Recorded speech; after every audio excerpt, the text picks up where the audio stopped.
Welcome back, everybody, for another deep dive. This time, we're taking a crack at a topic that's always kind of fascinated me, alchemy. Alchemy. Oh, yeah. You've sent in some incredible source material.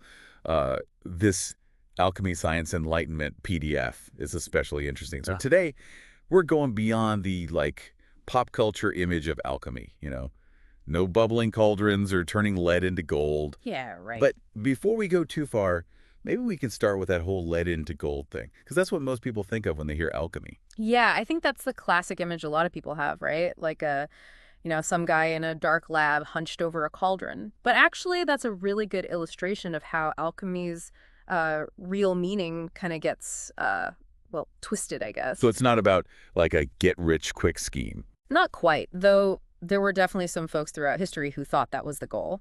But think of it more metaphorically. Imagine you're trying to, break a bad habit, or overcome a fear, or something like that. That struggle to refine yourself, that's closer to the real lead into gold of alchemy. It's all about personal transformation, turning ignorance into wisdom, just like turning a base metal into something precious. Okay, I'm starting to see how it goes deeper than I thought. So, Okay. the document mentions this emerald formula as a core principle of alchemy. Could you break that down for us? Yeah, so think of the Emerald Formula as like the blueprint of alchemy, I guess Yeah. you could say. It's supposedly based on the Emerald Tablet of Hermes Trismegistus, a legendary text. So old, nobody knows its origins for sure, but the formula itself lays out this seven-phase process of transformation. And what's interesting is it kind of mirrors the cycles we see in nature, like everywhere all around us. 7 phases. Whoa. Okay, so what about that famous phrase, as above, so below? Does that tie into this whole emerald formula thing? Absolutely. That phrase is all about interconnectedness. Like, picture a tree, right? Its roots are a reflection of its branches, right? That's as above, so below. The universe, the macrocosm, is reflected in us, the microcosm. So any transformation we see out there in the world, like a caterpillar turning into a butterfly, it's happening inside of us too. Oh, wow. So if we can understand how nature transforms, we can use those same principles for our own personal growth. Exactly. And that's where those seven phases of the Emerald Formula come in. Each phase is like a stage of transformation within us and in the universe too. Could you give us a super quick rundown of those phases, just like the basics of each one? Sure. It all starts with calcination. That's like breaking down old patterns, old beliefs, that kind of thing. Then comes dissolution, where we let go of those things that aren't serving us anymore. Next up is separation. So that's where we got to sift through Yeah. the wreckage, Gosh, yeah. see what's truly valuable and worth keeping. So it's like decluttering, but for your mind and soul. Huh, yeah, exactly. Then we have conjunction, where we take those valuable bits we found and start to combine them. After that is fermentation, where they all start to interact and, create something new and kind of unexpected. Distillation comes next, refining and purifying that new creation, so to speak. Whoa, okay. Sounds like a pretty intense personal development program. So what's the last phase? The grand finale. The grand finale is coagulation. That's when everything comes together and solidifies, like you've reached a new state of being, transformed. Wow. So this isn't just about turning lead into gold. It's about turning ourselves into, well, the best version of ourselves possible. Precisely. And this document you sent in, it dives into another really interesting concept, the union of opposites, like a divine marriage. A divine marriage of opposites. Okay, now I'm really intrigued. What does that even mean? Okay, think about fire and water. Like those are complete opposites, right? But when they come together, what happens? Steam, something completely different and incredibly powerful, is created. Or think about the sun and the moon, or day and night, always interacting, always in this dance, creating the cycles that sustain life. So it's not about getting rid of one or the other. It's about embracing both and finding that balance point where they can work together. Exactly. In alchemy, that idea of uniting opposites, that's key to spiritual evolution. It also ties into the concept of the spirit body, which is, that's a whole other rabbit hole. The spirit, okay, I think we're just going to dive down that rabbit hole. Yeah. What is that exactly? Well, it's essentially like a vehicle for ascension, immortality, all that. It's something you develop through alchemical practices. Different traditions call it different things, the diamond body, the rainbow body, the immortal body of light. But the core idea is the same. It's about refining your being, to the point where you transcend all limitations and achieve this state of like pure awareness and energy. Okay, a body of light and achieving immortality. That sounds like something straight out of science fiction. So what kind of practices help you develop this spirit body? Is this where the bubbling cauldrons come in? No cauldrons necessary. In alchemy, your own body is the laboratory. It's through practices like meditation, breath work, and cultivating your subtle energy that you create that transformation. Some call it chi, others call it prana or kundalini. It's all working with that energy that flows within you. So instead of mixing potions, we're mixing our own like internal energy. That's a cool way to think about it. The document also mentions this symbol, the caduceus. How does that fit in? Ah, yes, the caduceus with those two snakes wrapped around the staff. That's a powerful symbol of this whole inner alchemy thing. The staff represents your spine, which is like the central channel for energy in your body. The two snakes, they represent those opposing forces, yin and yang, that need to be harmonized. So it's a visual representation of the alchemical process happening inside of us. I'm starting to see how these symbols and metaphors make these really complex ideas a little easier to grasp. Exactly. And then there's this whole concept of inversion. Inversion, like standing on your head. Not quite, though I guess some yoga poses are inversions. In alchemy, it's often symbolized by the phrase placing fire beneath water. Fire beneath water. Sounds kind of dangerous. It's not a literal fire, of course. It's about transforming sexual energy into spiritual energy. This idea is often tied to longevity and, transcending our baser desires. It's all about harnessing that powerful creative energy we all have and directing it towards something, well, higher. Whoa, that is powerful. So we're not just talking about personal growth here. We're talking about like harnessing the very life force within us. Exactly. And this concept of transmutation, taking one thing and transforming it into something else, that's key to understanding the alchemical idea of soma. Soma, wait, wasn't that like the drug they used in Brave New World? It's funny you should mention that because Huxley actually borrowed that name from a very ancient concept. In the Rig Veda, soma is referred to as the nectar of the gods, an elixir of immortality. And there are a lot of theories about what soma actually was. A plant, some kind of mineral concoction, even just a particular state of consciousness. So it's like a riddle wrapped in a mystery. What's the main takeaway here? What should we understand about soma? Well, this is where understanding that multi-layered nature of alchemy comes in. Dr. David Frawley, he's a Vedic scholar, and he talks about soma existing on like multiple levels, the physical, the psychological, and the spiritual. So it could be an actual substance or a state of mind or even just a principle. I'm starting to see how alchemy operates on all these different levels of reality. This document also mentions this idea of a hidden treasure of alchemical knowledge passed down through time. Are we talking buried gold here or something more symbolic? Definitely more symbolic. Think of it as a lineage of, wisdom handed down through generations, often hidden in plain sight. It's about understanding these underlying patterns, the principles that govern reality, that kind of thing. This hidden knowledge has been associated with all sorts of groups and locations, Atlantis, Egypt, even King Solomon's temple. Speaking of hidden knowledge, there's this fascinating connection to, the founding of America that might surprise you. Hold on, America. Now, this is where I need some help connecting the dots. What does the founding of America have to do with ancient alchemy? Whoa, okay, founding fathers and alchemy. How does that even connect? Well, it's interesting because a lot of the founding fathers, they were Freemasons. And the Freemasons, they're a fraternal organization, but their roots go way back to alchemical and hermetic traditions. So some historians think they actually wove alchemical symbolism right into the fabric of America. Like take the Great Seal of the United States, for example. Okay. Did you know it was originally going to have a phoenix on it? You know, that mythical bird that represents rebirth and transformation? Phoenix on the Great Seal. Yeah. Really? I never knew that. Yeah. Total alchemy, right? Huh. But I always thought of alchemy as more of a European thing. It's true that a lot of the written material we have comes from Europe, but alchemy was always a global phenomenon. Ideas and practices, they traveled along those old trade routes through intellectual exchange and all that for centuries. Think about someone like Sir Francis Bacon. Oh, yeah. He was a big deal in science and philosophy, right? But he was also super into alchemy and hermeticism. Huh. I didn't realize that. Yeah.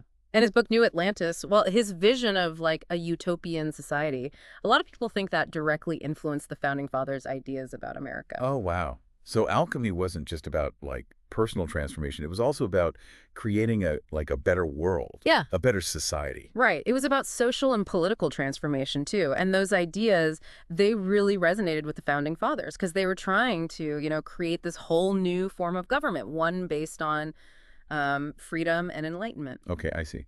But if alchemy is so focused on, symbolism and hidden meanings, are there any specific examples of how those ideas show up in American history or even culture? Oh, tons. Take the U.S. Capitol building, for instance. Right. Look at that dome, right? Its shape, it kind of resembles an alchemical vessel, that container for transformation. And inside, there's the apotheosis of Washington painting, full of alchemical imagery. Oh, right. I remember seeing that. They got George Washington ascending to the heavens, surrounded by figures like Mercury, Right. the messenger god, and Vulcan, the god of fire, the forge. So we're back to gods and goddesses, but we're not talking about like literal deities here. No, not in the traditional sense. In alchemy, these figures, they're like archetypes, universal forces or principles, that kind of thing. Like Mercury symbolizes communication, intellect, and transformation. And Vulcan, he represents the transformative power of fire, which is, a huge element in all sorts of alchemical processes. Right, right. So it's like alchemy has this whole symbolic language that we got to learn to decode. What about the Eye of Providence? That's another symbol that people associate with Freemasons and alchemy, isn't it? Totally. The Eye of Providence, that eye inside the triangle. Yeah, yeah. It represents like divine wisdom, guidance, this Yeah. watchful presence, this overseeing the whole process of creation and transformation. In alchemy, it's this idea that there's an underlying intelligence at work in the universe, guiding everything toward its highest potential. Okay, so I'm noticing a theme here. Transformation, hidden meanings, and this idea that there's more to reality than we can see on the surface. And that treasure of knowledge that the document talks about, that's not like a literal treasure chest full of gold. No. This treasure is more about understanding like the hidden connections between things, those underlying patterns and principles that, govern the universe. It's about seeing the world through an alchemical lens, recognizing those deeper meanings behind the symbols and the stories that are all around us. It's almost like having a key. It unlocks this whole new level of understanding. Makes sense. The document also mentions this something called the Bruton Vault. What's that all about? Sounds kind of mysterious. It's pretty mysterious. It's in Williamsburg, Virginia, and it's, rumored to contain all this lost knowledge and documents that could totally change how we understand history. Some people think it holds, like, missing chapters of Sir Francis Bacon's work, maybe even more detailed plans for his New Atlantis. Others think it's got even older knowledge, like stuff passed down from ancient traditions. A hidden vault full of lost knowledge. Yeah. That's like straight out of a Dan Brown novel. But seriously, why do people think there's something so important hidden in this vault? Well, there's a lot of, intrigue surrounding its history and the people who've been associated with it. Plus, it's been so well protected and nobody knows what's inside. It just adds to the whole mystery, Some people even believe that the knowledge in the Bruton Vault is so powerful, so dangerous, that it's been, like, intentionally kept secret. Okay, now we're getting into conspiracy theory territory. But even if we ignore all that, the connection between alchemy and the founding of America is still pretty fascinating. Was it just a coincidence that so many of the founding fathers were interested in these ideas? Or was there something more to it? That's a million-dollar question, right? Okay. And it's one that historians are still debating. Some say it was just a reflection of the times. All these ideas from the Renaissance and the Enlightenment were really popular. But others think it was more deliberate. Like, the founding fathers consciously used those alchemical principles when they were, creating their vision for a new nation. So it's like alchemy provided a framework for understanding not just like personal transformation, but also how to transform a whole society. Yeah. Alchemy is about recognizing that potential for change, for evolution on every level, the individual and, the collective. Yeah. And the founding fathers in their quest to create a more just and equitable society.